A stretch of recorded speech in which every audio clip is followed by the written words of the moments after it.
রাব্বুল আলামিন বলেন, ইয়া আইয়ুহাল্লাযীনা আমানু কুতিবা আলাইকুমুস সিয়াম, সিয়ামকে তোমাদের উপরে ফরজ করা হয়েছে, কামা কুতিবা আলাল্লাযীনা মিন ক্বাবলিকুম, যেমনি তোমাদের পূর্ববর্তীদের উপর রোজা ফরজ করা হয়েছিল, লাআল্লাকুম তাত্তাকুন, যাতে করে তোমরা আল্লাহ সচেতন হতে পারো, যাতে করে তোমরা মুত্তাকি হতে পারো। লাআল্লাকুম তাত্তাকুন, যাতে করে আমরা আল্লাহ সচেতন হতে পারি, আল্লাহ কনসিয়াসনেস আমাদের মধ্যে গ্রো করে। এটা হচ্ছে রোজার prime objective, the prime objective of সিয়াম। অনেকে জিজ্ঞেস করলে অনেকে বলে রোজার মূল উদ্দেশ্য হচ্ছে না খেয়ে থাকা, না। অনেকে বলে গরিবদের কষ্ট অনুধাবন করা রোজার উদ্দেশ্য, না।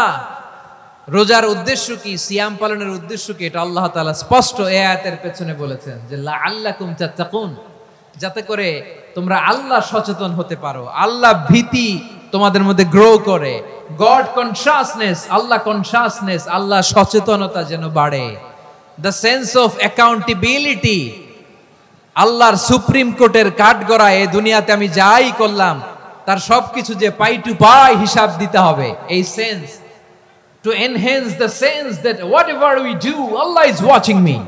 আপনি যাই করেন কেউ দেখে না, কিন্তু দেখে কে? শুরুতেই তো জিজ্ঞেস করেছিলাম যে কেউ যেটা দেখে না সেটা দেখেন কে? কেউ যেটা শোনে না সেটা শোনেন কে? এর নাম হচ্ছে লাআল্লাকুম তাত্তাকুন, যাতে করে তোমরা আল্লাহ সচেতন হতে পারো, আল্লাহ ভীরু হতে পারো। দুনিয়ার কেউ দেখে না, কিন্তু আল্লাহ দেখে। এটাই রোজার মূল শিক্ষা। আমার প্রিয় ভাইরা, আপনি লুকিয়ে লুকিয়ে ঘরের ভেতরে অন্যায় করেছেন, পাপ করেছেন, আপনার বাবা দেখে নাই, মা দেখে নাই, স্ত্রী দেখে নাই, কিন্তু দেখেছে কে? আল্লাহর চোখ ফাঁকি দেয়া যায়? আচ্ছা, বুঝে থাকলে বলেন তো, সিসি ক্যামেরার চোখ ফাঁকি দেয়া যায় কি যায় না? পুলিশের চোখ, র্যাবের চোখ, বিমানবন্দরে কাস্টমস অফিসারের চোখ, কিন্তু আমার আল্লাহর চোখ? সবাই বলেন, আল্লাহর চোখ ফাঁকি দেয়া যায়? এই সেন্সটা নিয়ে আসা নিজের মধ্যে, আমি whatever I do Allah is watching me, যাই করি আল্লাহ দেখে। লাআল্লাকুম তাত্তাকুন। রমাদানের রোজা, ইফতারি, সিয়াম, ইবাদত সব কিছুর মধ্য দিয়ে আপনাকে খেয়াল করতে হবে যে লাআল্লাকুম তাত্তাকুন, এই স্ট্যান্ডার্ড এটা অ্যাচিভ হচ্ছে কিনা আমাদের, যাতে করে তোমরা মুত্তাকি হতে পারো, আল্লাহ ভীরু হতে পারো। তাকওয়া, এটা হচ্ছে the essence of Islam. What is তাকওয়া? তাকওয়া মানে কি? তাকওয়ার সংজ্ঞা অনেকে অনেক ভাবে দিয়েছেন। আমি সরাসরি সাহাবাদের কাছ থেকে একটা সংজ্ঞা আপনাদের শোনাচ্ছি। ওমরে ফারুক রাদিয়াল্লাহু তাআলা আনহু উবাই ইবনে কাব রাদিয়াল্লাহু তাআলা আনহুকে জিজ্ঞেস করেছিলেন, ইয়া উবাই মা হুয়া তাকওয়া, হে উবাই তাকওয়া কি? আমার প্রিয় চাঁপাইনবাবগঞ্জের ভাইয়েরা, এটার নামই তাকওয়া। উবাই ইবনে কাব বললেন, ও আমিরুল মুমিনিন, ওই কাঁটাযুক্ত গুলমলতার রাস্তার মধ্যে ঠিক যেমনি সাবধান হয়ে আপনি হেঁটেছেন, এই দুনিয়ার বুকে ওই সাবধান হয়ে চলার নাম হলো তাকওয়া। সুবহানাল্লাহ। তাহলে তাকওয়া কারে বলে? আমার চাঁপাইনবাবগঞ্জের কলিজা টুকরা ভাইরা, বুঝতে পারছেন আপনারা তাকওয়া কাকে বলে? উবাই ইবনে কাব তিনি প্রশ্নের উত্তর না দিয়ে উনিও আবার প্রশ্ন ছুড়লেন। তিনি বললেন, ইয়া আমিরুল মুমিনিন, আমা সালাকতা তরিকান যা শাউক, আপনি কি কাঁটাযুক্ত রাস্তা দিয়ে মরুভূমিতে কখনো হেঁটেছেন? যে রাস্তার চারদিকে ক্যাকটাস, গুলমলতার কাঁটা, হেঁটেছেন? ওমরে ফারুক বললেন, নাম, হেঁটেছি। বালা, হেঁটেছি। কাইফা আমিলতা, কিভাবে হেঁটেছেন? ওমরে ফারুক বললেন, শাম্মারতু ওয়াজতাহাতু, আমি আমার জামা, জুব্বা আর চাদর আটোসাটো করে গায়ের সাথে এমন ভাবে মিলিয়ে রেখেছি, এমন সাবধানে হেঁটেছি যাতে করে মরুভূমির ক্যাকটাসের গুলমলতার কাঁটা আমার গায়ে বিঁধে না যায়। উবাই ইবনে কাব বললেন, ফাযালিকা হুয়া তাকওয়া, আরে তাহলে আপনি তো ঠিকই জানেন তাকওয়া মানে কি, এটাই তো তাকওয়া। ওই রাস্তা দিয়ে যেভাবে হেঁটেছেন, পুরো দুনিয়ার জিন্দেগিটা এইভাবে সাবধানে চলার নামই হচ্ছে তাকওয়া। চিল্লায় বলো ঠিক কিনা?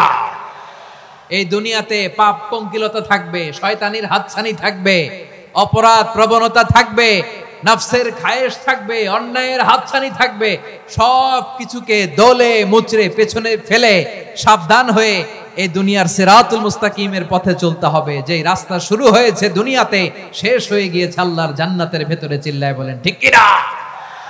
হ্যাঁ, তাকওয়ার শুধু দুইটা নমুনা আপনাদের সামনে পেশ করব, আপনাদের ক্লিয়ার হয়ে যাবে। একটা নমুনা তো দিলাম, আরেকটা নমুনা, তিনি এমন সত্তা দুনিয়ার কোন চোখ তাকে দেখে না, কিন্তু দুনিয়ার সবগুলো চোখকে, সব মানুষের অ্যাক্টিভিটিসকে আরশের উপর থেকে সব কিছু মুহূর্তে মুহূর্তে দেখতে পান কে? তাহলে তাকওয়া কারে বলে বুঝতে পারছেন?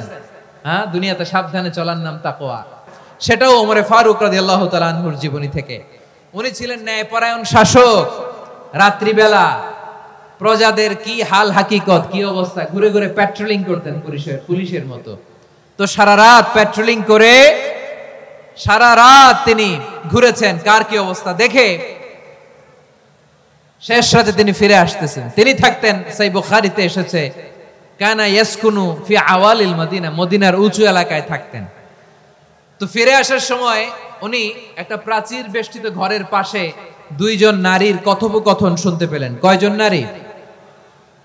দেখি আপনাদের মনোযোগ আছে কিনা, বলেন কয়জন নারী? একজন বৃদ্ধা, একজন যুবতী।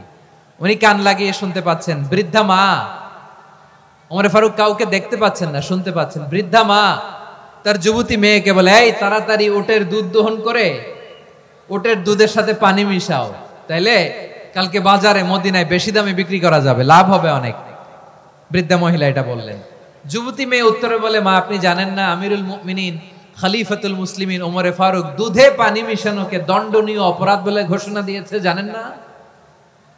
এবার বৃদ্ধা মহিলা বলে, আরে পাগলি, এই ভোর রাতে আমিরুল মুমিনিন ওমরে ফারুক আসবে কোত্থেকে? উনি আসবে কোত্থেকে? ওনার পাইক পেয়াদা সিকিউরিটি আসবে কোত্থেকে? কেউ দেখবে না। আরে কেউ দেখবে না, তাড়াতাড়ি দুধের সাথে পানি মেশাও। এই কথা যখন মা বলেছে, যুবতী মেয়েটা চমৎকার একটা উত্তর দিয়েছে। তিনি বলেছিলেন, ইয়া উম্মি, ও আমার মা, লাউলা রাআ উমর লা রাআ রব্বু উমর।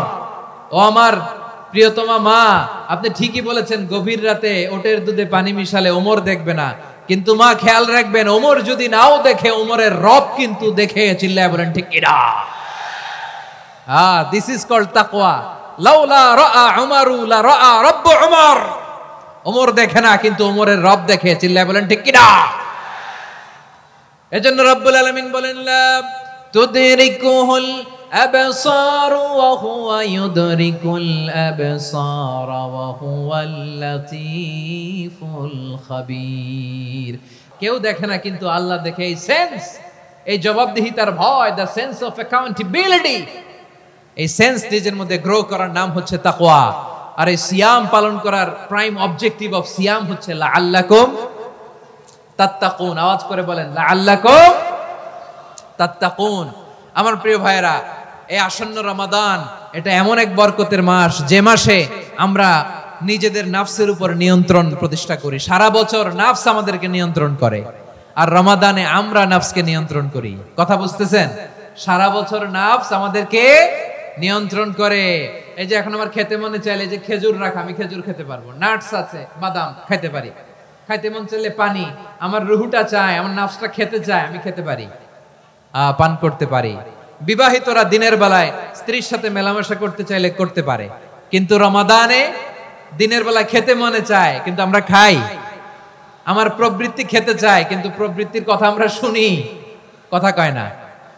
রমজানে খেতে মন চাইলে আমরা খাই, তৃষ্ণায় গলা ফেটে যায়, গলার ছাতি ফেটে যায়, কিন্তু এক ঢোক পানি কি আমরা গিলি? বিবাহিতরা দিনের বেলা স্ত্রীর সাথে কি মেলামেশায় যায়? না। তার মানে সারা বছর নফস আমাদেরকে নিয়ন্ত্রণ করে, আর রমাদানে নফসের উপর আমরা নিয়ন্ত্রণ প্রতিষ্ঠা করি। নফসের লাগাম আমরা রমাদানে টেনে ধরে। চিল্লায় বলেন ঠিক কিনা? এজন্য আমার প্রিয় ভাইয়েরা, নফসের উপর নিয়ন্ত্রণ নিতে চাইলে রমাদানের রোজার কোনো বিকল্প নাই। এটা এমন মাস, যে মাসের ফজিলতেরও কোনো শেষ নাই। এই মাসকে বলা হয় দ্য মান্থ অফ হোপ। এটা আশা জাগানিয়া মাস। রমজানের কথা শুনলেই আশা জাগে না হৃদয়ে? হ্যাঁ, ইদা জাআ রমাদান ফুতিহাত আবওয়াবুস সামা ওয়া গুল্লিকাত আবওয়াবু জাহান্নাম ওয়া সুফিদাতিশ শায়াতিন। রমাদান আসলে আকাশের দরজাগুলো খুলে দেয়া হয়, মানে জান্নাতের। জাহান্নামের দরজাগুলোকে লক করে দেয়া হয়, শয়তানকে চেইন আপ করা হয়। ইবাদত করলে শুধু করতেই মনে চায়। চিল্লায় বলেন না সুবহানাল্লাহ। রমজানে ইবাদতে যেই মজা পাওয়া যায়, সারা বছর অন্য কোনো মাসে এই মজা আপনি পান? আমার চাঁপাইনবাবগঞ্জের ভাইরা আওয়াজ করে বলেন না, রমজানে ইবাদতে যেই মজা অন্য মাসে এটা পান? কারণ রমজানে ইবাদত করলে সওয়াবও বেশি। ইবাদতের একটা পরিবেশ থাকে, ঠিক কিনা বলেন? অন্য মাসে ইবাদত করলে এর সওয়াব পাওয়া যায় গাণিতিক হারে, রমজানে ইবাদত করলে সওয়াব বাড়তে থাকে জ্যামিতিক হারে। সুবহানাল্লাহ কইবেন না? অন্য মাসে সওয়াব বাড়ে গাণিতিক হারে, রমাদানে ইবাদত করলে সওয়াব বাড়ে কিভাবে জ্যামিতিক হারে বাড়ে দেখেন। রমাদানে একটা নফল করলে ফরজের সমান সওয়াব, একটা ফরজ করলে 70 থেকে 700 গুণ সওয়াব, রমজানে উমরা করলে হজের সমান সওয়াব। সুবহানাল্লাহ নাই? দ্য মান্থ অফ হোপ, আশা জাগানিয়া মাস। এই মাস আমাদেরকে হোপফুল করে, আশাবাদী করে। রমাদান যেমনি দ্য মান্থ অফ হোপ, আশা জাগানিয়া মাস, এট দ্য সেম টাইম এই রমাদান হচ্ছে মান্থ অফ ওয়ার্নিং, একটা ওয়ার্নিং এর মাস। নবী যেমনি আশা জাগাইছে আবার ওয়ার্নিং দিয়েও গেছে, খবরদার। ওয়ার্নিংটা কেমন? আল্লাহর হাবিব সাল্লাল্লাহু আলাইহি ওয়াসাল্লাম মসজিদে নববীর ভেতরে হঠাৎ তিনি মসজিদে নববীর মিম্বারে পা রেখে বললেন আমিন। দ্বিতীয় ধাপে পা রেখে বললেন আমিন, তৃতীয় ধাপে পা রেখে বললেন আমিন। সাহাবারা অবাক হয়ে বললেন ইয়া রাসূলুল্লাহ, ইয়া হাবিবাল্লাহ, তিনবার শুধু আমিন আমিন পড়লেন, কেন পড়লেন আমরা কিছু জানি না, আমাদেরকে জানিয়ে দেন কেন আপনি তিনবার আমিন বললেন। রাহমাতাল লিল আলামিন আল্লাহর হাবিব বললেন, ও আমার প্রাণের সাহাবীরা, আমি যখন মসজিদে নববীর মিম্বারের প্রথম ধাপে পা রেখেছি, সাইয়েদনা জিবরিল এসে আমাকে বলেছে, ও নবী, আপনার নাম শুনে যে ব্যক্তি আপনার উপর দুরূদ পড়ে না তার ধ্বংস। আপনি বলেন আমিন। আমি বলেছি আমিন।